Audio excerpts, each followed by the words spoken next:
네, 외교부 제1차관을 지냈던 최종건 연세대 교수와 함께합니다. 어서 오세요. 네, 안녕하셨습니까. 네, 오늘은 좀 여쭤볼 주제가 크게 두 가지가 있어서 네. 좀 빨리빨리 좀 진행을 하도록 하겠습니다. 첫 번째, 조금 그러니까 뉴스가 좀 나오긴 했는데 그게 주목은 많이 받지 못했는데요. 네. 외교부가 독도의 제외 공간 아이콘 표시를 했다. 이게 무슨 얘기입니까? 이게? 저도 그 소식을 듣고 매우 황당했는데요. 네.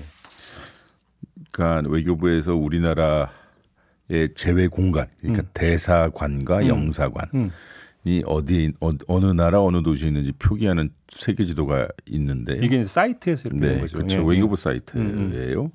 거기에 독도에 우리나라 제외 공간 혹은 대사관이 있습니다라고 표기를 한 것이죠. 제외 공간이 독도에 있다는 것은 독도는 우리나라 땅이 아니라는 얘기잖아요. 그러니까 외국의 땅이라는 것을 의미하죠. 저는 실수라고 봐요. 그러니까 설마 실수여야죠. 설마 아니 실수 아니면 어떻게 설명이 되겠어요? 그러니까요. 근데 실수 했어도 뭐 아유 그럴 수도 있겠다는 실수가 있고 하면 안 되는 실수가 있는 거잖아요. 예, 이번 정부 윤석열 정부 들어서서 독도가 참 고생이 많습니다. 우리 영토의 우리 국토의 막내라고 할 수 있죠. 예, 우리 여러 의미가 역사적으로나 지리적으로 혹은 법적으로 있는 영토인 독도가 뭐 안보에 큰 힘과 노력을 기울인다고 하는 윤석열 정부를 만나서 왜 이렇게 고생을 하는지 모르겠어요. 왜 이건 저 그냥 허투루 하는 소리가 아니라요. 현 정부가 얼마나 대일 정책에 허투루 하고 있는지를 좀 보여주는 거예요. 좀 세게 이야기하면 제정신인가라는 생각이 들 정도예요. 왜냐하면 역대 정부는 안보 전략 지침서라고 하는 것을 국가안보실 명의로 출간을 합니다. 우리 정부 때도 그랬고 그전 정부 때도 그랬고요. 윤석열 정부 때도 했는데 이 안보 전략 지침서에 독도 수호 의지가 삭제되어 있고요. 네? 그래요? 예, 독도에 대한 이야기 없습니다. 역대 정부는 다 표기했고요. 네. 국방부의 장병교육 자료에도 독도를 분쟁 지역으로 표기한 것은 이미 알려져 이건 있는 뭐 것이고요. 엄청 큰 뉴스가 됐어. 그리고 현직 국방장관도 독도 관련 여러 망언을 한 적이 있습니다. 그리고 나서 외교부가 독도를 제2공간 설치 지역으로 표기하며 마치 외국의 땅인 것으로 표기한 것입니다. 그러니까요. 아니 왜 이렇게 반복이 될까요? 아유 실수겠죠. 그러나 한 번은 실수, 두 번은 의도가 있는 것일 거고요. 그러나 이게 외교안보 부처 혹은 안보실 포함해서요. 이게 지금 세 번째 이런 일이 발생하고 있다는 것은 너무 무신경한 거 아닙니까? 독도가 윤석열 정부를 만나서 매우 고생한다라고 다시 한번 반복해서 말씀드리고 있고요.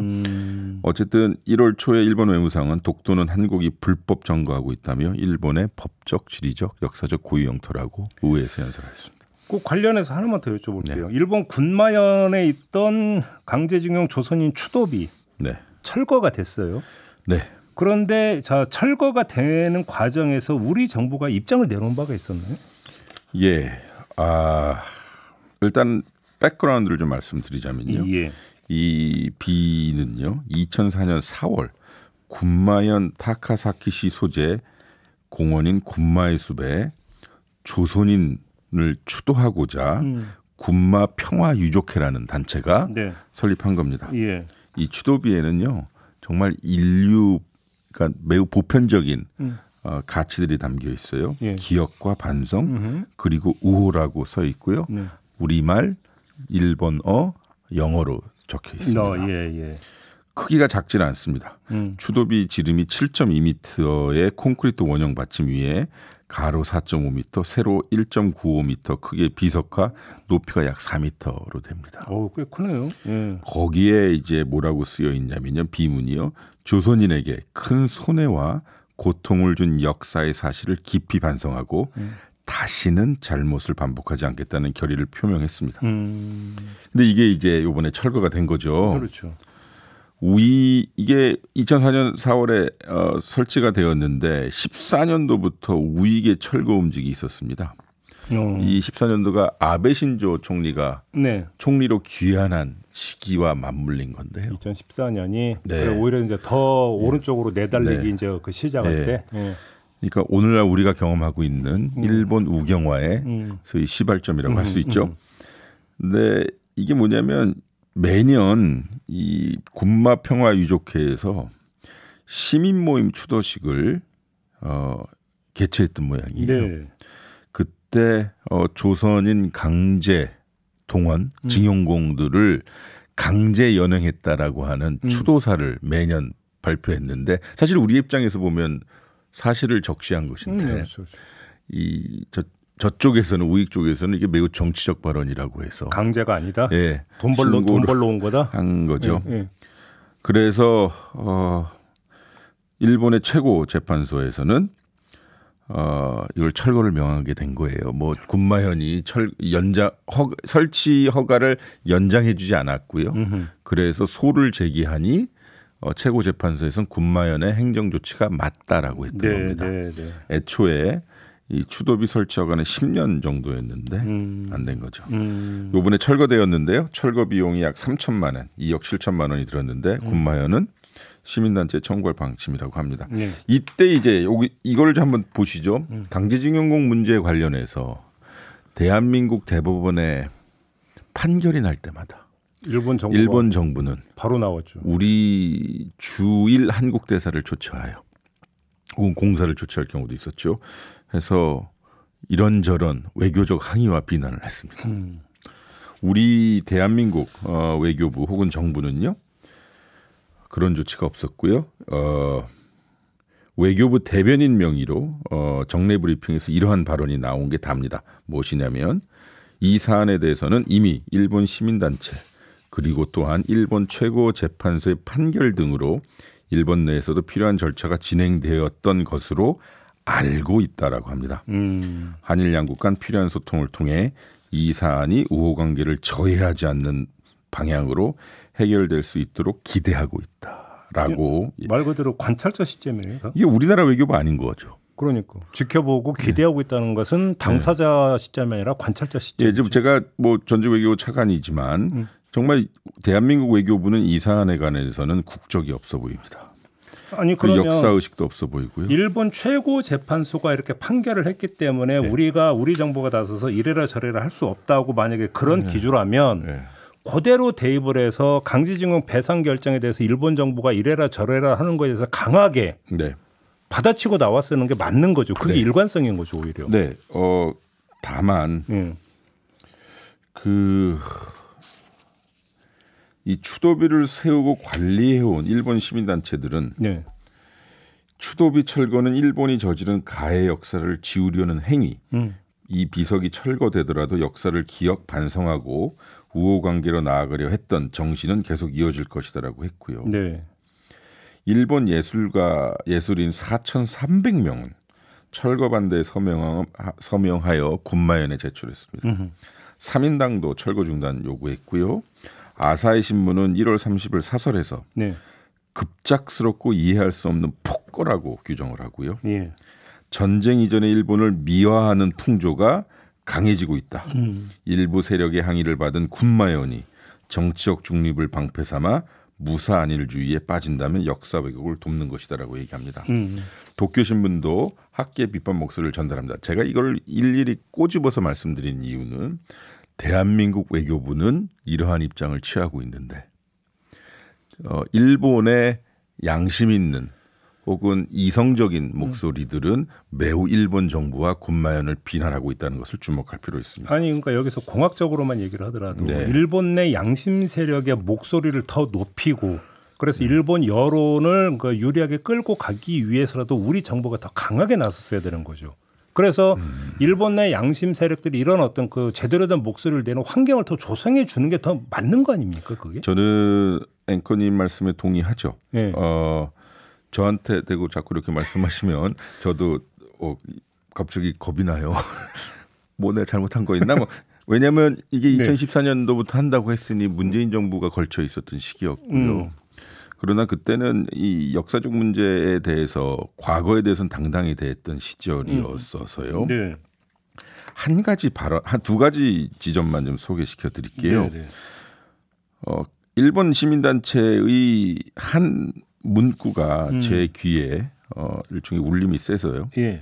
만드는데 철거에 반대하는데 들인 시간, 무엇보다 강제연행돼 목숨을 잃은 조선 사람의 기록을 5일 만에 지워버린 야마모토 이치타, 그러니까 이 군마현 지사인데요. 예. 야마모토 이치타는 귀축생이나 다름없다라고 표현했습니다. 귀축생이란 귀신과 짐승이란 뜻입니다. 오, 세게 야만적이고 예, 잔인하게 그 점 뜻인데요. 예. 또 좀 아이러니한 게요. 이 양반이 조선인 추도비 철거를 밀어붙인 당사자인데요. 강제 철거 불과 사흘 전 1월 26일 날 네. 한국인 관광객을 유치하겠다면서 제주도를 방문해 제주도와 관광교류 협약을 맺은 것이 알려졌습니다. 네. 참고로 군마현은 도쿄의 북쪽에 있고요. 그리고 니가타현, 그러니까 설국의 그 소설의 배경이 되는 그 옆에 있어요. 왼쪽에 있는데 여기에 온천이 유명하답니다. 여기서 이 사건이 뭐 우리 정부를 뭐 탓하려면 끝도 없어요. 그러나 변화 없을 것입니다. 그래서 마음이 아프죠. 다만 제가 말씀드리고 싶은 것은 일본 정부는 지자체의 방침이고 최고 재판소의 결론까지 난 사항이라며 모르쇠로 일관했다는 겁니다. 저는 이거는 우리가 일본한테 좀 배웠으면 좋겠어요. 그럼 우리 이제 대법원의 강제징용 배상 네. 판결에 대해서도 네. 그럼 뭐냐면 이게 결국 삼권 분립을 이야기하는 거예요. 그렇죠. 대한민국 대법원이 판결한 거에 대해서 행정부가 모르쇠하면 돼요. 즉 뭐냐면 우리는 관여할 수 없다. 그럼요. 라는 입장을 견지하면 됩니다. 근데 지금 일본은 자기들이 불리한 사안에 대해서는 모릅니다. 최고재판소의 판결입니다라고 하면서 네. 대한민국의 최고재판 기관인 대법원이 내린 판결에 대해서는 왜 항의를 왜 하냐고. 그러니까요. 그것도 우리 정부를 상대로. 예, 눈을 힘줘서 저를 바라보지 또 무섭습니다. 근데 보면요. 일본 정부와 우리 정부는 미래지향적 한일 관계라는 걸 많이 얘기하죠. 한일 관계 정상화라고도 표현하고. 그러면 미래지향적 한일 관계와 한일 관계 정상화는 일본의 입장에서 무엇이어야 하는지를 잘 보여주는 사건입니다. 네, 그러니까. 과거의 흔적을 지우고 더욱 비참한 것은 우리나라 정부는 명확한 입장도 취하지 않았고 마치 제3의 외교부처럼 이야기했다는 것이 좀 마음이 아픕니다. 이건 좀 사실 좀 제 이야기를 좀 드리자면 그 외교부의 차관으로 가니까 때로는 우리나라 외교관들이 훌륭하고 능력이 있는데 때로는 우리나라 사람 같지 않았다는 생각이 들 때가 많았어요. 어떤 때요? 정무적 판단이나 국익적 판단이 우리의 입장에서 먼저 생각하지 않는 분들이 많더라고요. 상대국 입장에서 먼저 미국을 고려하고 유엔을 고려하고 국제를 고려하고 뭐 이런 것들이 많아요. 물론 이 전략적 사고라고 해서 상대 혹은 정황, 환경을 고려하는 건 있지만 저는 기본적으로 국가의 자존감도 중요한 것이고 역사의식도 중요한 거고 게다가 이러한 사안들은 명확하거든요.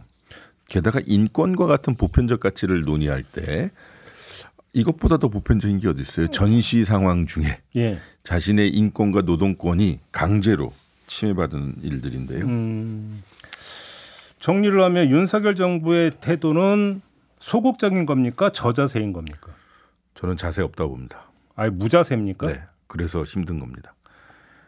이게 뭐냐면 설레를 구성한 것이기 때문에. 입장이 없다? 네. 그냥 모든 건 미래지향적이어야 되고 두 번째는 기대하고 있다, 바라보고 있다. 이 정도죠. 아니 지금 1년 반 혹은 2년 동안 강제징용 관련된 사안에 대해서 윤석열 정부가 취한 액션, 정책이란 것이 무엇이었습니까? 다 문재인 정부 기간 동안 제가 직접 경험했고 했던 사안이지만 일본이 요구한 대로 좀 다 된 것입니다. 알겠습니다. 그래서 저는 이 사안은 아젠다 세팅 차원이 아니라 이 이슈를 유지하는 데 있어서도 계속 지켜볼 예정입니다. 네, 이 문제는 이 정도로 정리를 하고 두 번째 주제로 넘어가겠습니다. 네. 미국과 이란 관계 좀 짚어야 될 것 같은데 미국의 보복 공습이 있었습니다. 그런데 이걸 두고 일각에서는 이 보복이 되게 절제된 것이다 이렇게 이야기를 했는데 이거 절제된 거라고 봐야 되는 거 맞아요? 대상 제거 몇십 개던데? 두고 봐야 돼요. 일단은 백그라운드를 다시 말씀드리자면 1월 27일이죠 현지 시각 이란의 무장단체 이 무인기 공격으로 요르단 북동부에 위치한 미군 기지, 이게 타워 22라고 하네요. 네. 거기서 근무 중이었던 미군 병사 3명이 사망되었습니다. 예. 그리고 34명이 부상당했어요. 이제 곧 사망자가 더 나오겠다라는 소식도 들려요. 트라우마도 있다고 하네요. 예.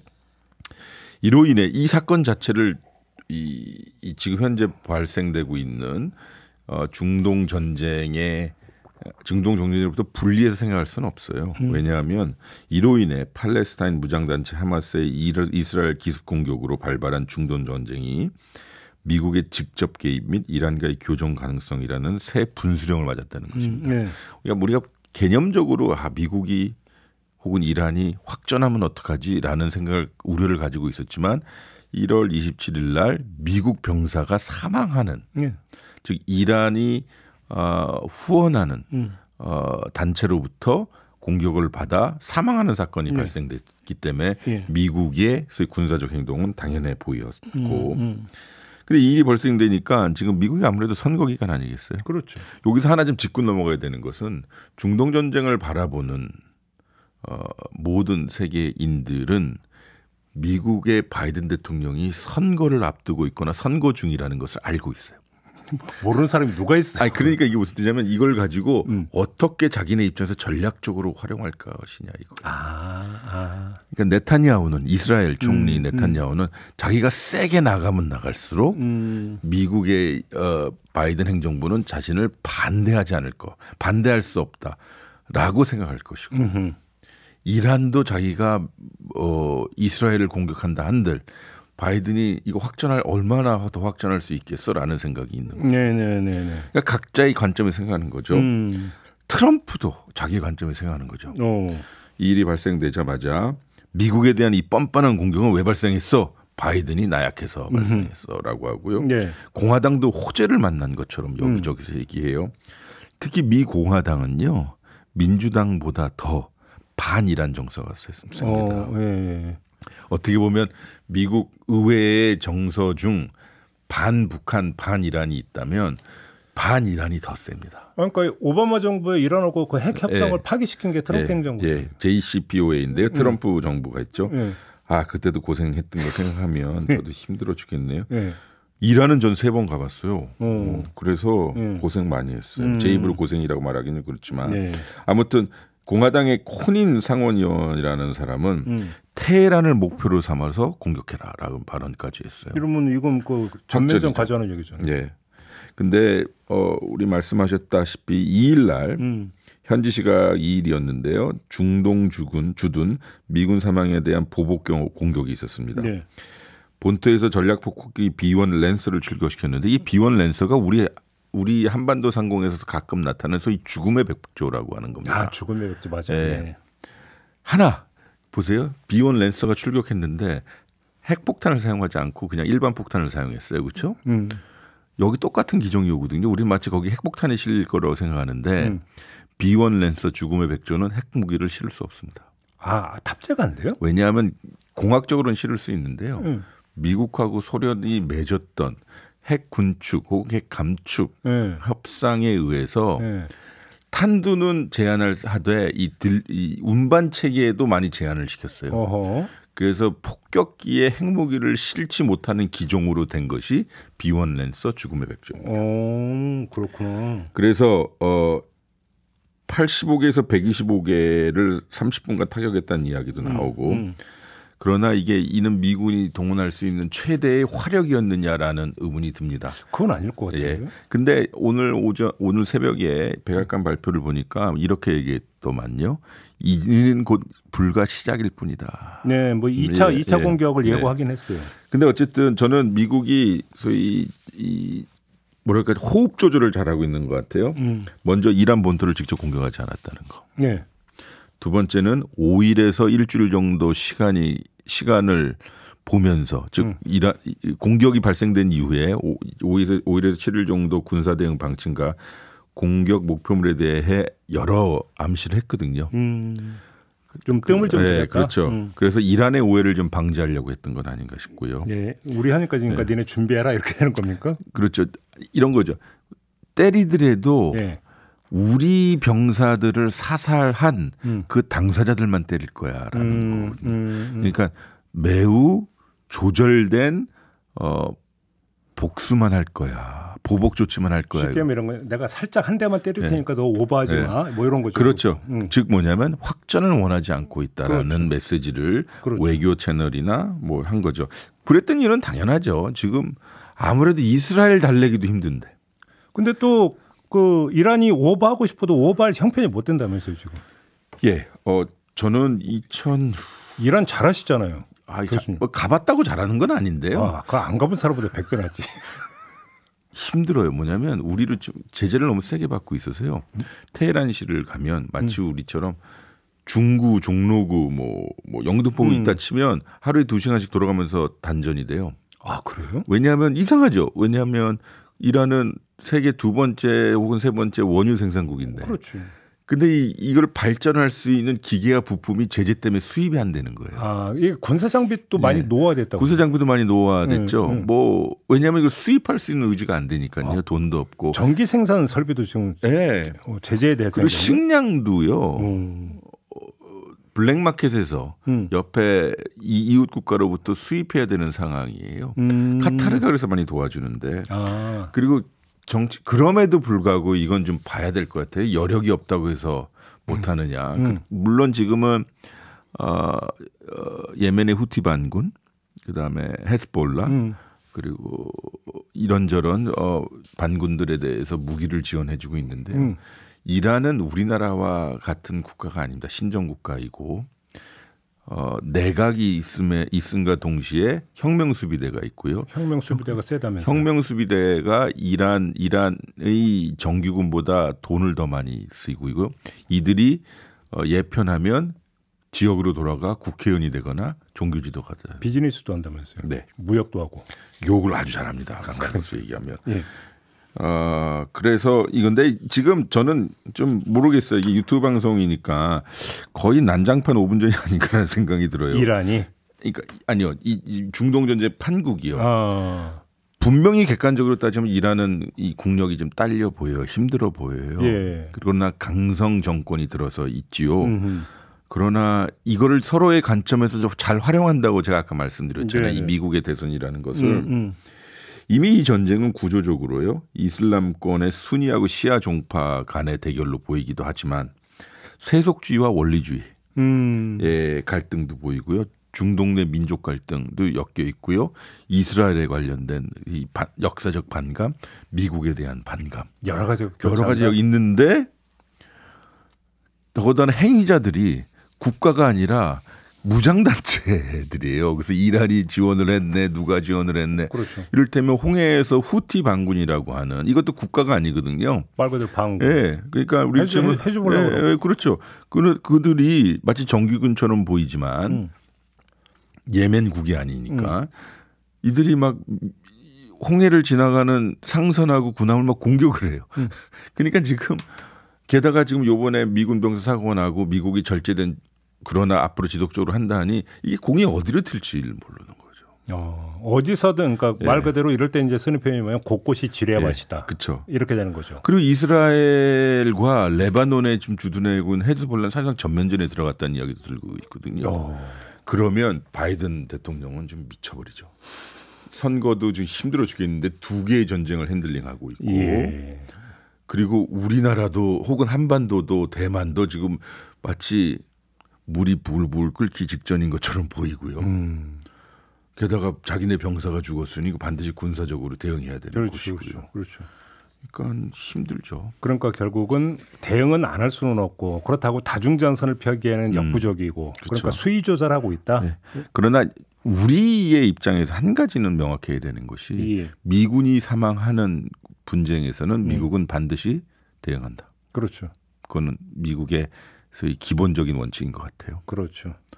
아무튼 정리하면 미국도 지금 그 확전으로 갈 계제가 안 되고 이란도 그럴 능력이 안 되고 그러니까 그냥 서로 잼 날리다가 그냥 끝날 가능성이 높다고 봐야 되거든요. 그건 객관적 평가고요. 근데 사실상 이게 뭐 이 정치도 그렇고 전쟁도 그렇고 이게 매우 우발적으로 굴러가는 형태에 따라 이게 확장이 될 수 있는 거거든요. 사실 세계사보다도 어떤 우발적인 사건이 또 불을 지르는 경우가 있긴 하죠. 그렇죠. 우발적이라고 하는 것은 자기의 의도와 능력과는 반대로, 그러니까 그야말로 오 하다가 끌려가는 것이라. 그렇죠. 네. 물론 이제 흐름 속에서 발생되는 우발적 사건이어야 기폭제가 되긴 맞습니다. 하지만 맞습니다. 아무튼 지금 흐름이 이렇게 가고 있기 때문에 언제 어디서 뭐가 터져도 이상하지 않은 중동 정세다. 네, 이럴 때는 이 지역에 우리나라 입장인데요.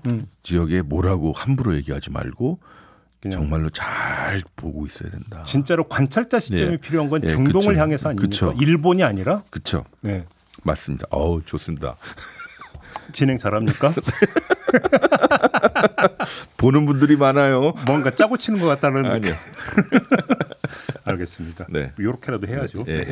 오늘 이야기는 이렇게 마무리할까요? 그러시죠. 최정권 교수와 함께했고요. 저도 물러가겠습니다. 고맙습니다. 고맙습니다.